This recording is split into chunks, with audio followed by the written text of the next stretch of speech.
So, good afternoon and a very warm welcome to you. My name is Christina Jansen and we are with Claire Harkess this afternoon for one of our fantastic Meet the Artists as part of our Modern Masters Women Events programme. Hello Claire, I'm just going to do a very brief, this is your life, and I'll keep it brief even though your career is phenomenal. So, Claire Harkess was born in Ayr, Scotland, and graduated from Glasgow School of Art in the early 1990s. In recent years, her painting has taken her to fragile lands to study and interpret life on the edge. Antarctica, outback Australia, and St Kilda are all places where, in such extreme environments, survival is difficult and the balance of life is delicate. Painting in watercolour offers a unique directness. The essential qualities of light and energy present in the natural world are the very essence of the medium itself. Claire's been showing with the Scottish Gallery for some time. We're delighted to have watched her journey, and we just had a solo exhibition of Claire's work in July, and her next major solo exhibition with us is in 2022. We're just going to turn the doorbell off. Claire, good afternoon, how are you? Hello, I'm very well, thank you. Thank you for having me back again. Yeah, I know you've been living with us, and I know that you've been to every single one of our events. You know, you're not the only person that's been to all the events, so it's a real compliment. Absolutely, they are brilliant. So, yes, they're really, really good.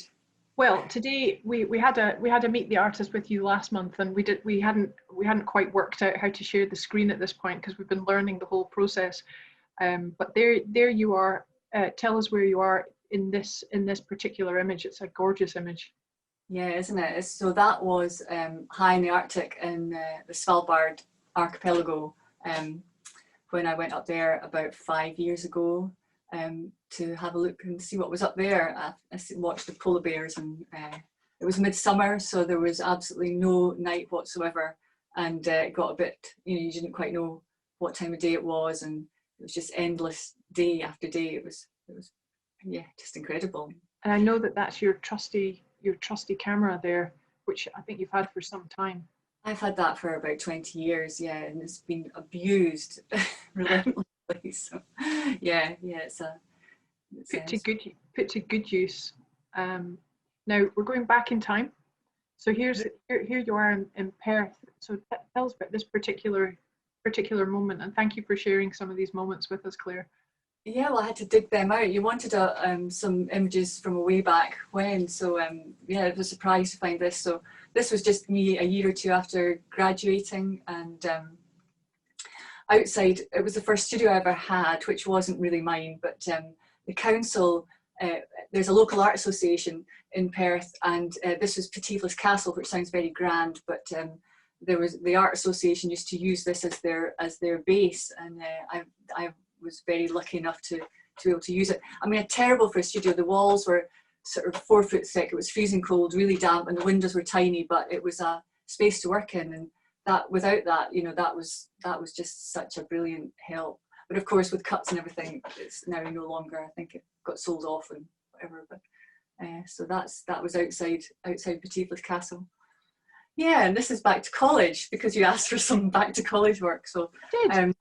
Yeah. So tell us the specific degree that you did, because I find it really interesting, because I think it really informs how you have gone about your work now. Yeah. Well, okay. Well, I started in painting, and then I got a bit lost and switched departments and went into environmental art, which was a really busy, chatty, group discussion-y kind of department to be in. So it was a really good social supporting environment, and I ended up this is part of my final year, and I just started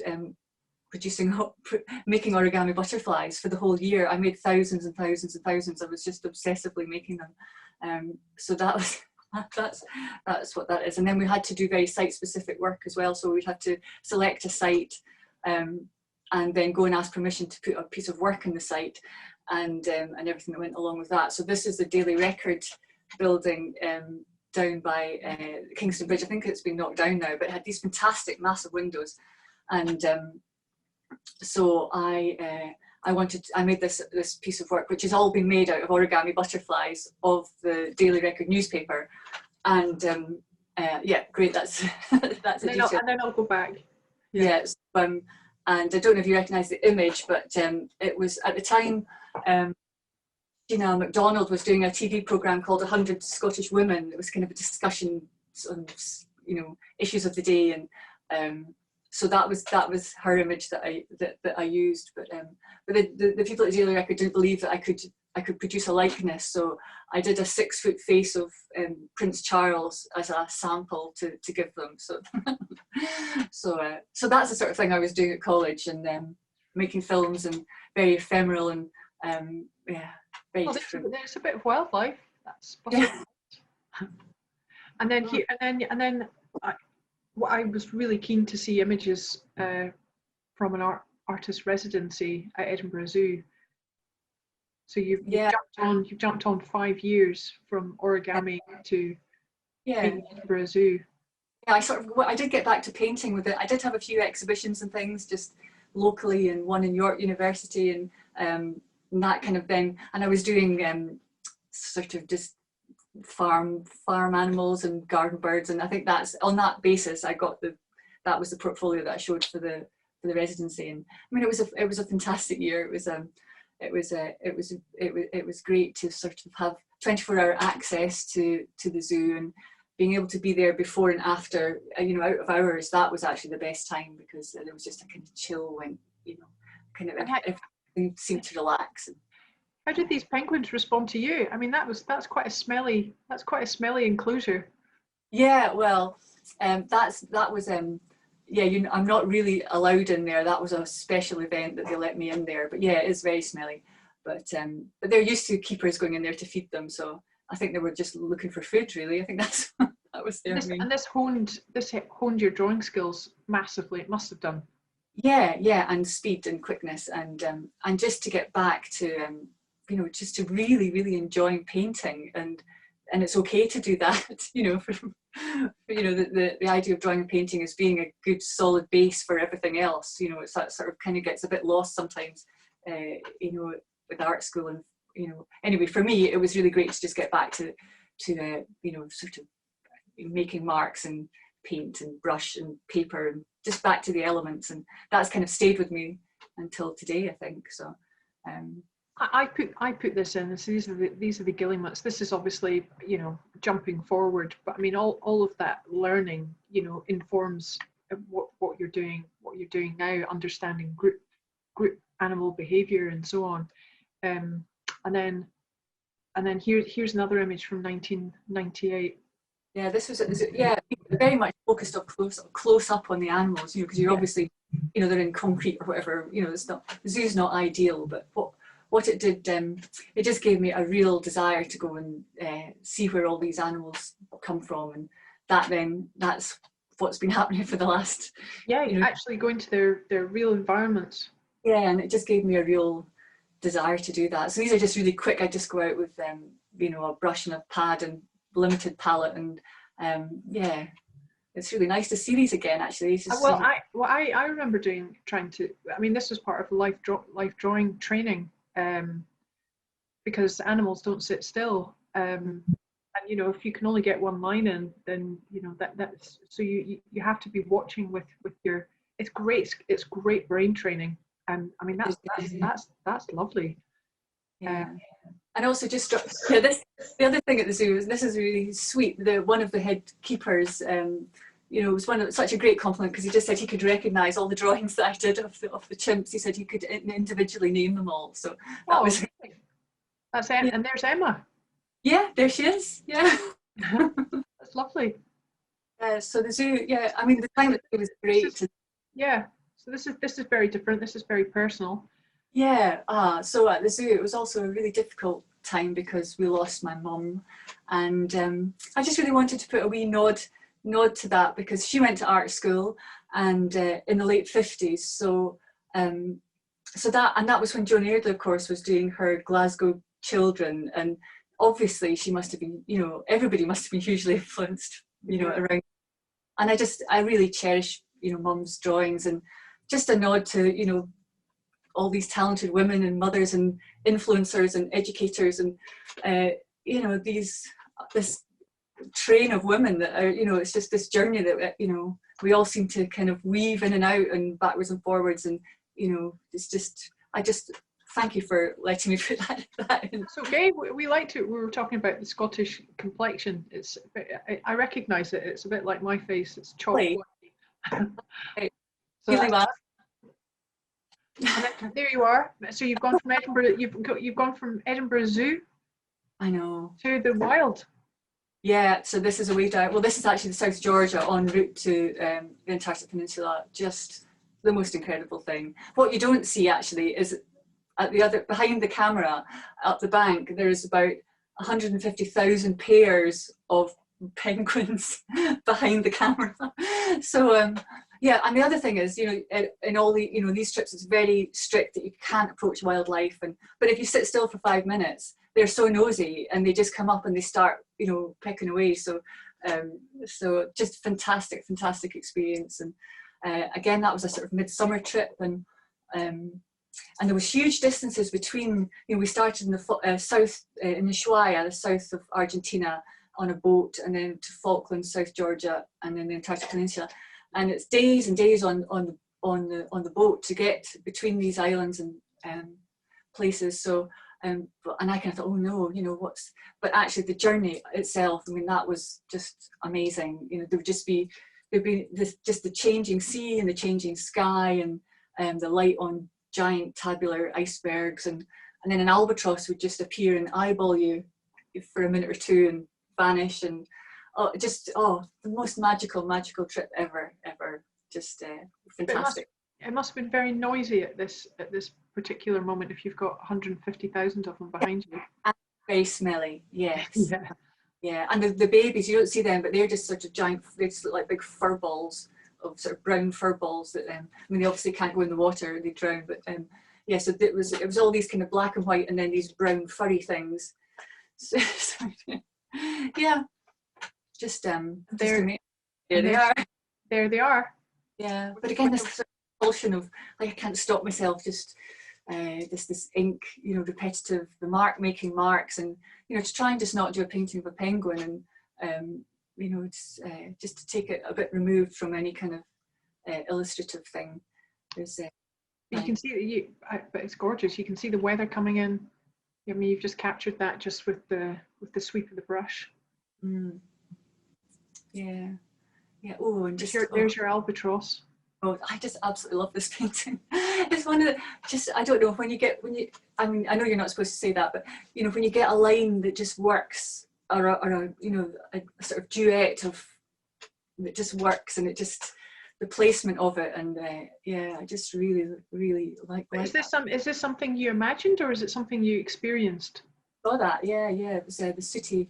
Yeah, I mean, there was about 3 or 4 different types of albatross we saw, but and this wasn't for long. I only saw them once, and then they disappeared. But it was a beautiful pair that just came past the boat and disappeared again. So, yeah. No, we put this in because we felt it kind of again, it was that feeling of motion and flight and mark making. You know, your eye fills in that there's other birds on the page until you realise that they're just this poetic movement, and it's 3 birds. So we love this example, so we didn't want to overlook. And I love this flock. Again, it's just gorgeous mark making. Now, when was this one done?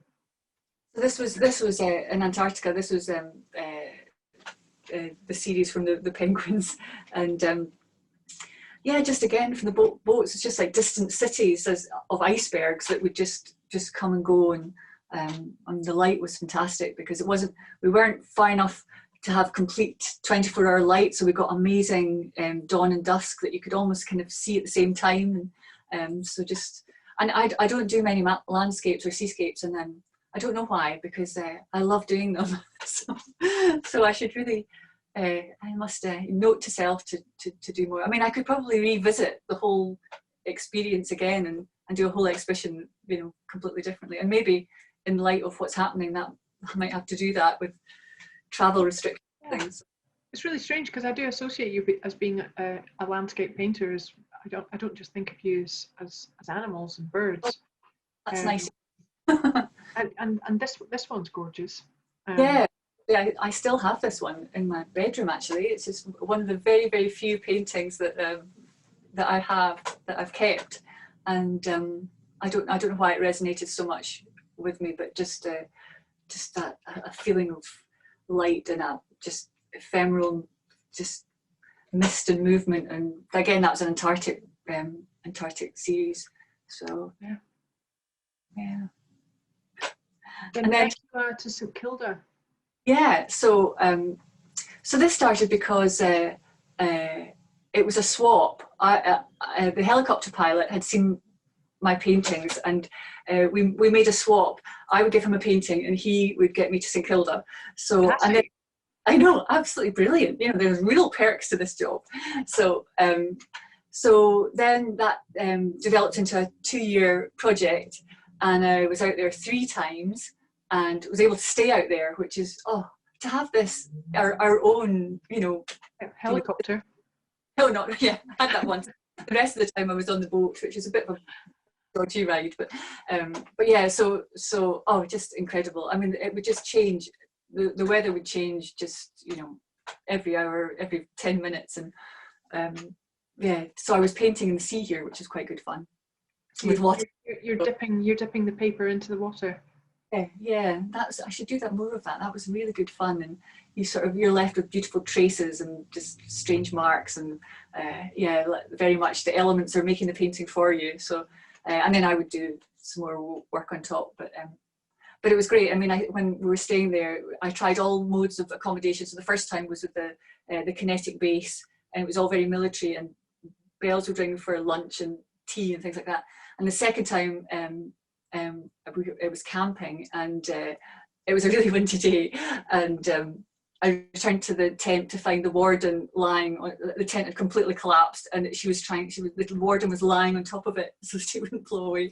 So that was a bit of a disaster. But the third and final time, they had just renovated cottage number 6 on St Kilda Main Street, which is basically just your 2 rooms, you know, the old 2-roomed house, and one was a sort of living room, and then the other room I just used as a studio. And the weather really just closed in, and nobody could get on or off the island, so we were stranded on it for 2 weeks longer than we should have been.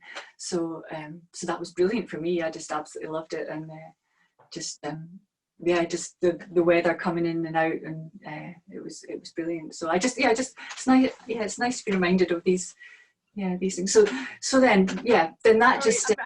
I'm moving you on. I'm aware that I know that we've got some really exciting images to discuss. So then this just sort of developed. These were just a few to put in, just you know, more trips, the Galapagos, and there's, you know, went to Africa and to Kenya there, and India. Well, this was a phenomenal exhibition in the gallery. Yeah, I enjoyed that exhibition.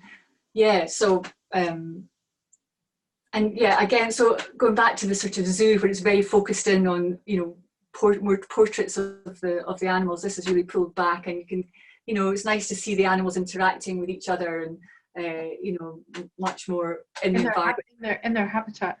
Exactly. But your work's becoming more kind of what I regard it as being more poetic. You know, you're putting in a deliberate narrative in here. You're not just, it's not en plein air. You've made this up. Yeah. From a reality of study. This was the front cover of the catalogue. I mean, the gallery was transformed into, you know, it was just magical. There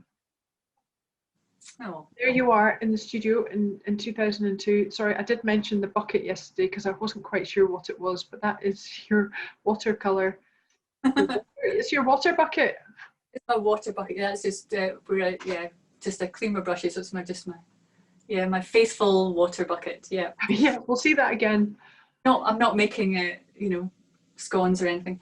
Yeah, so basically where I'm sitting now this is the view I have, and that you can see there. So I have a table, and out the window. I live in the middle of a town, so it's very urban, but I have St Ninian's Cathedral across from me, so that's there. that's their garden over there that you see. Yeah, so we're now, you know, so you've gone from being able to travel the world to not being able to go any more than 5 miles, and I asked you if you could make us some new works for Modern Masters, which was not our original planned festival exhibition, and you said yes, which is extraordinary. And I wanted to, this is really interesting for me, just because of the narrative in the works that you have. So it's lovely for me being able to see outside your studio window, because I know that that's directly in front of you right now, just because it gives us this is other views of your studio. You work in quite tight spaces there. I know you're about to move all of this, and so this you've obviously become pretty expert at you know, at spotting nature and wildlife. This was tell us about this incident. Yeah. Okay. Well, yeah. So this is really love these sort of things that happen when you walk outside the door, and these kind of random experiences that you have. And this is just across the street, and I just walked out one day and there was 200 birds, you know, eating waxwings, eating berries, and it's just lovely, these you know, random things that you see within, you know, just meters of your house. So yeah, they come over from Scandinavia, and they were just devouring the berries, and they'll be here for a week, and then they'll just travel about. And so there was, you know, over time there's been all sorts of just strange things that I would see when I walk outside the house, and that got me. I sort of thought I should really do something with this, and then I decided to do a project called 1 Square Mile, and which I began last year, and it was actually inspired by the last show I had to do in 2018, which was the Rewilding exhibition. And so I was doing a lot of traveling within Scotland, and I kind of thought, hey, maybe I should just stay here because there's some, you know, it's amazing. So and then I thought, okay, well, what happens if I just hone it right down and just say, okay, 1 square mile ish from, you know, from where I am in the middle of, you know, a busy town, what can I find? And I do have the River Tay that goes through, and I am on the edge, this edge of the woods as well, Canoe Hill. So within the, you know, it's quite rich. So there is a lot to be seen. But as soon as I started the project, there's just so many things.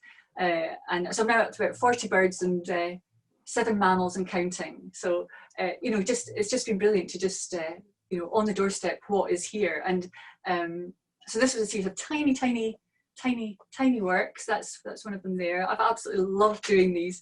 You've got to be in the right mood to do miniatures, and also that was inspired by the miniatures exhibition. Just, you know, trying something on such a different scale.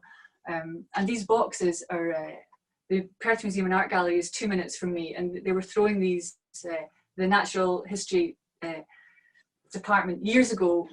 They were skipping all these beautiful little boxes, and I sort of saved them and just waited for the right moment to do something with them. So so even the boxes are all within 1 square mile, which all ties in really nicely. I'm glad you've used your blue Crocs as a scale guide for us.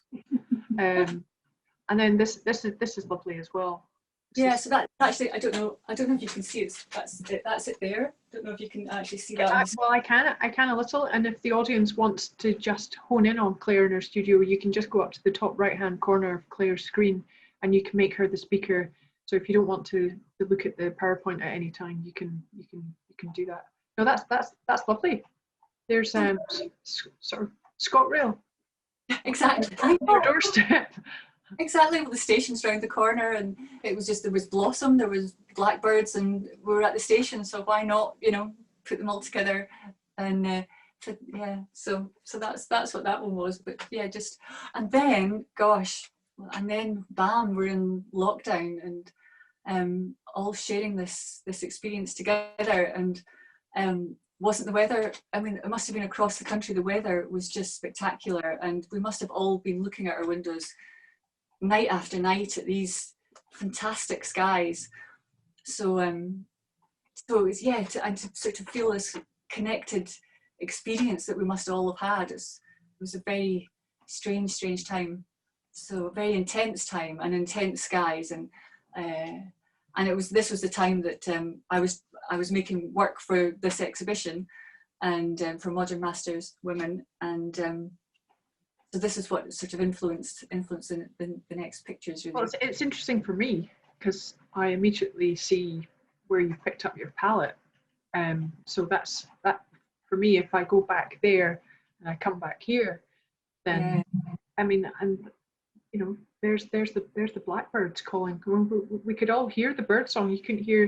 There was no traffic, no airplanes. We were just looking at the sky. It was a spectacular spring, and this is a gorgeous painting. If you haven't been into the gallery, Claire's work has such an emotional impact when you see it. It's so delicate. It is such a great body of work. And I did really have to ask you for.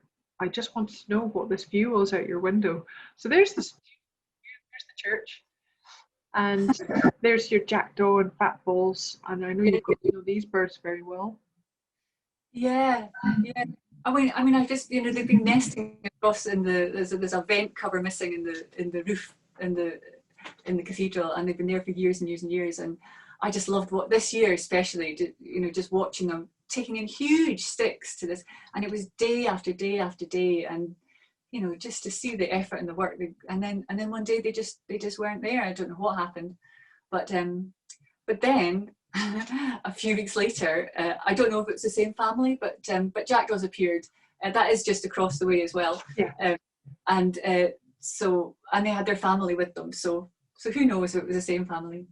But and this was also made during this time, and I was just thinking about the difference of being outside and inside, and how it was such a defining thing between in and out, and so I wanted to just.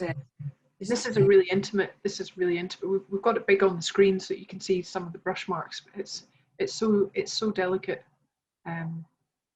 There's some of your blackbirds with all the abundance of wildlife, because things where the grass wasn't being cut, the verges weren't being. That's right. Yeah. I love this. Yeah, I think I took the photos, but I think it's actually a lot more intense. The colours are a lot more intense in the flesh. You know, it's I think it's better in real life, but it's much better in real life. It looks pretty good on the screen, but it is. I mean, when you engage with it, you begin to see the layers of colours that have been built up. Love all of these little observations. Where are the badgers? Where you are? The badgers are there's Canoe Hill, which is just there's badgers all over the place, but the nearest one's Canoe Hill, so not far. But and just to spend time just on your own in the woods. I think I've said this before, but just it's such a tonic, and just to sit there as dusk falls and the sounds, and you know, a roe deer would go past, and you know, badgers come out, and just you sort of. It was nice to be reminded that there are lovely, wonderful things in the world, you know, and just nature. Exactly, just on your doorstep. I know that I've already invited you into our miniature menagerie exhibition in December, because this whole exercise has meant that I've been able to sift through your studio. I love some of these this work hanging up. Yeah, so there's just such a variety. All that movement. Yeah, I just couldn't stop. I just sort of compulsive. I just couldn't stop myself doing all these drawings over lockdown. It became sort of a compulsion. Well, that's great. So yeah, I don't know how you managed to fit it in, because you've been to all our events as well. Oh, I know, they've been fantastic. And then of course we've got the painting of the budgie, and I was really quite concerned. And there it is. It's just a real story. So it tells about it. It just appeared, didn't it? Oh, I know. It is just this thing. If you look out the window, or if you just, you know, what a budgie, what are you doing there? Well, I was actually just outside the flat. I was about to come in, and I had this flash of green. I thought, what's that? That's not normal. And I spent 20 minutes talking to it. It's just, I don't know. They almost thought I was insane. I was trying to, I didn't know what I was going to do if it did come, but it was obviously somebody's pet because I got so close and it was definitely listening to me. And then I went to the fat balls and stole some of the bird food out from the jackdaws. And then I was trying to chat to it, and anyway, it was just ridiculous. It was a lockdown breakout of someone's pet. Freedom. And then so I phoned a friend who always picks up injured pigeons and seagulls and things, and she told me all the people to phone, and then meantime I was going around the streets trying to see if there was any poor old lady out calling on her budgie, but it was just such a strange moment, and it was right in the middle of doing all this work for Modern Masters of Women, and I just thought I can't not paint this poor lost budgie. So that's there it is. You've immortalised it.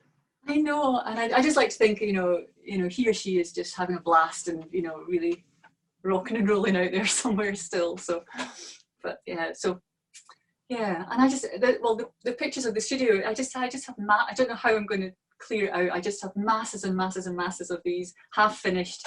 And I put them up behind me just so that you could see what was some of the things that were in the pile. So yeah, all these sort of half finished paintings. And there you are just now. Your blue bucket. My blue bucket. And all your colour samples. I know, my little blue bucket. What's that blue bucket? I know, it's just going to travel. It's part of your part. I love looking at this. I know, I've got a quick question. Caroline's asking is if your work is influenced by Japanese art. That's a very, very good question. Yes, it's a very good question, and yes.